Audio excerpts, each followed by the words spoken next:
Importance of staffing, कि staffing की हमें ज़रूरत क्यों है। तो सबसे पहले हमारा जो फर्स्ट इम्पॉर्टेंस है, appointment persons as per requirement. एक ऑर्गेनाइजेशन में, कंपनी में जितने एम्प्लॉयज़ की या जिस तरह की पर्सनस की रिक्वायरमेंट है, वैसे ही एम्प्लॉयज़ को हमने उसी प्लेस पर अपॉइंट करना।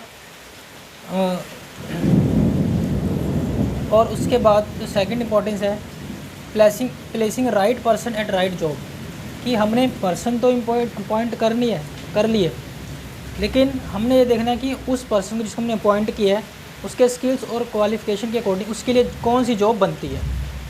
तो ये भी इम्पॉर्टेंस है कि जो स्टाफिंग हेल्प करती है कि हमें कौन सी जॉब पर किस पर्सन को प्लेस करना चाहिए। अगर हम किसी राइट जॉब पर रॉन्ग पर्सन को प्लेस कर दें कि उसकी स्किल्स और क्वालिफ़िकेशन के अकॉर्डिंग उसको वो जॉब ना प्रोवाइड की जाए, तो एक तो हम जो काम है, जिस जॉब पर उसको अपॉइंट किया है, वो सारा काम जो है ख़राब होगा, दूसरा टाइम वेस्ट होगा, और जो हमारे रिसोर्सेज हैं वो भी सारे वेस्ट होंगे। Then third, survival and growth of enterprise. अब जो एक एंटरप्राइज, एक बिजनेस है, उसकी जो सर्वाइवल है या ग्रोथ है वो किसके ऊपर डिपेंड करती है कि वहाँ पे जो एम्प्लॉयज़ हैं वो कितने स्किल्ड हैं, उनके पास कितनी नॉलेज है, कितने वो ट्रेंड है। तो स्टाफिंग एम्प्लॉइंग और डेवलपिंग के साथ साथ जो एंटरप्राइज़ की सर्वाइवल और ग्रोथ का भी ध्यान करती है। किस तरह वो केयर करती है ग्रोथ और सर्वाइवल की एक ऑर्गेनाइजेशन की। उनका जो एम्प्लॉयज़ हैं उनको स्किलफुल बनाकर, उनको स्पेशलाइज्ड बनाकर। Then fourth, optimum utilization of man power resources. जितनी भी मैन पावर रिसोर्सेज हैं, ठीक है, स्टाफिंग का करती है, उनका ऑप्टिमम यूटिलाइज़ करना सिखाती है, ताकि जो मैन पावर है उनके पास जो नॉलेज है, जो उनके अंदर जो क्वालिटीज़ है वो वेस्ट ना हो जाए। Then improves job satisfaction. अब स्टाफिंग का काम सिर्फ अपॉइंटमेंट का ही नहीं होता या ट्रेनिंग का नहीं होता, वो उनको जॉब सेटिस्फेक्शन देती है। कैसे ट्रेनिंग दी जाती है, प्रमोशन और कंपनसेशन।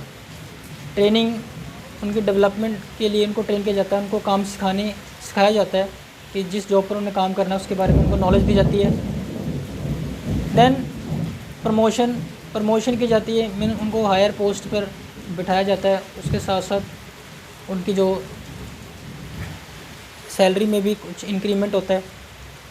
देन कंपनसेशन, बात वही है कि कितनी सैलरी उनको मिलनी चाहिए काम के अकॉर्डिंग।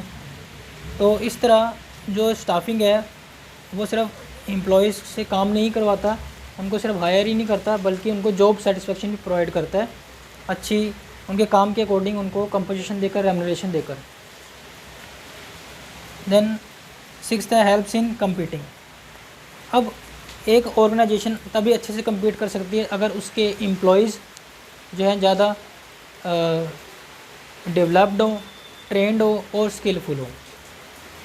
तो स्टाफिंग क्या करती है कि एम्प्लॉयज़ की अच्छे से उनको नॉलेज दी जाती है, उनको ट्रेनिंग दी जाती है, उनकी डेवलपमेंट की जाती है, ताकि जो एक कंपनी है, एक ऑर्गेनाइजेशन है, अपने कंपटीटर से अच्छे से कम्पीट कर सके। क्योंकि जो बिज़नेस है उसके अंदर जितनी प्रोडक्शन होती है या जितनी सर्विस प्रोवाइड की जाती है वो किसके ऊपर डिपेंड करती है, एम्प्लॉयज़ के एफिशिएंसी के ऊपर। अब हमारे एम्प्लॉयज़ अगर जितने एफिशिएंट होंगे उतना ही हमें इजी होगा अपने कंपटीटर से कम्पीट करने में। तो आई होप